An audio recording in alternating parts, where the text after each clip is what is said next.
असली चार धाम का ये रहस्य कोई नहीं जानता होगा। स्कंद पुराण के अनुसार चार धाम यात्रा को बहुत महत्वपूर्ण माना गया है। चार धाम के दर्शन करने से हर तरह के पाप खत्म हो जाते हैं। चार धाम चारों दिशाओं में स्थित है। उत्तर में बद्रीनाथ, दक्षिण में रामेश्वरम, पूर्व में पुरी और पश्चिम में द्वारिकापुरी।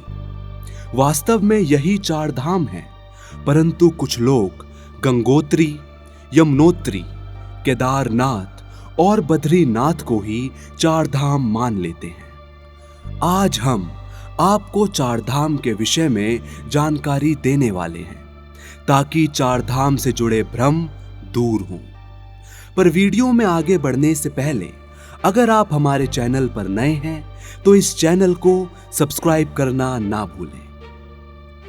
चार धामों की सूची में सबसे पहला धाम है बद्रीनाथ धाम। हिमालय के शिखर पर स्थित बद्रीनाथ धाम चारों धामों में से एक है। बद्रीनाथ धाम का ये मंदिर अलकनंदा नदी के किनारे स्थित है। इस मंदिर में भगवान विष्णु की चतुर्भुजी प्रतिमा और शालिग्राम शिला से निर्मित है। इसके बाएं और उद्धव जी और दाईं और कुबेर जी की प्रतिमा है। हिंदू धर्म ग्रंथों के अनुसार यहाँ नीलकंठ पर्वत के समीप भगवान विष्णु ने बाल रूप में अवतरण लिया था। यहाँ प्रचुर मात्रा में जंगली बेरी पाई जाती हैं, जिसे बद्री कहते हैं, इसलिए इसका नाम बद्रीनाथ धाम पड़ा। केदार घाटी में दो पहाड़ हैं, जिन्हें नर और नारायण पर्वत के नाम से जाना जाता है।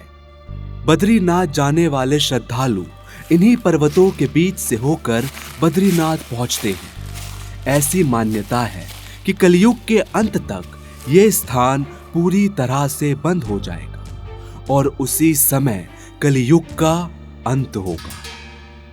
दूसरा स्थान है दक्षिण भारत में स्थित रामेश्वरम। यह स्थान तमिलनाडु के रामनाथपुरम में मौजूद है, जिसे दक्षिण का काशी कहा जाता है। यहाँ स्थित शिवलिंग 12 ज्योतिर्लिंग में से एक है।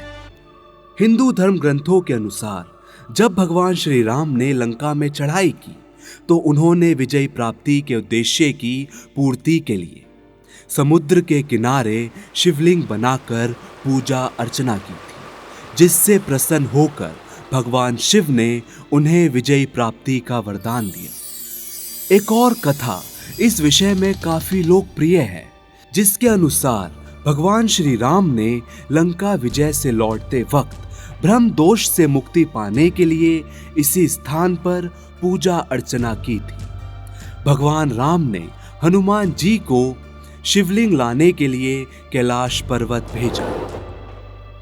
हनुमान जी को वहां शिव जी नजर नहीं आए, तो उन्होंने शिव जी को बुलाने के लिए वहीं पर बैठकर तप करना शुरू कर दिया।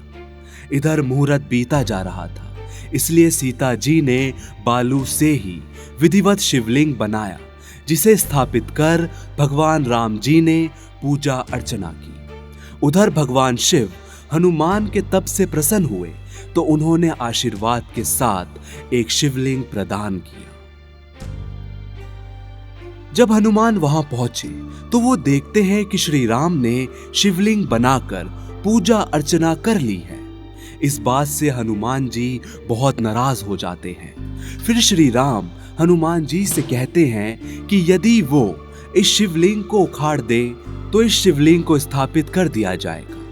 हनुमान जी ऐसा नहीं कर पाते और फिर उनके द्वारा लाया गया शिवलिंग वहीं पर स्थापित कर दिया जाता है। तीसरा धाम है जगन्नाथपुरी। उड़ीसा के पुरी में स्थित जगन्नाथपुरी धाम भगवान विष्णु का 8वां वैकुंठ कहलाता है। यह मंदिर कृष्ण, बलराम, सुभद्रा को समर्पित है। यह धाम अद्भुत रहस्यों से भरा पड़ा है। इस मंदिर का रहस्य आज तक वैज्ञानिक भी नहीं सुलझा पाए हैं। जैसे मंदिर के शिखर का ध्वज हवा के विपरीत दिशा में लहराता है, शिखर पर बना हुआ चक्र हर जगह से सीधा दिखाई देता है।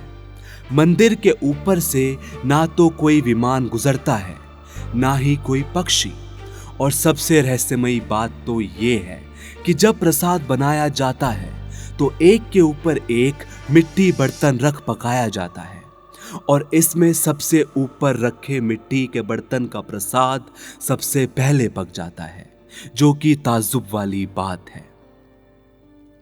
यहां रोज लगभग 25,000 लोग इस प्रसाद को ग्रहण करते हैं, लेकिन ना तो प्रसाद कभी बचता है और ना ही कभी कम पड़ता है। इसी के साथ इस मंदिर की छाया भी कभी नहीं पड़ती। अपने आप में बहुत बड़ा रहस्य है। चौथा धाम है द्वारिकापुरी। गुजरात राज्य के पश्चिम सिरे पर समुद्र के किनारे स्थित द्वारिकापुरी बहुत पवित्र स्थल माना जाता है। कहते हैं कि भगवान श्री कृष्ण के वैकुंठ धाम लौट जाने के बाद असली द्वारिका नगरी समुद्र में डूब गई थी। वर्तमान में स्थित द्वारिका का निर्माण बाद में हुआ। ऐसी मान्यता है कि यहाँ चावल चढ़ाने से व्यक्ति को कभी दरिद्रता का मुंह नहीं देखना पड़ता।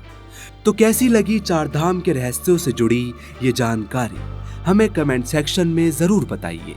आप देख रहे हैं मंदिर दर्शन।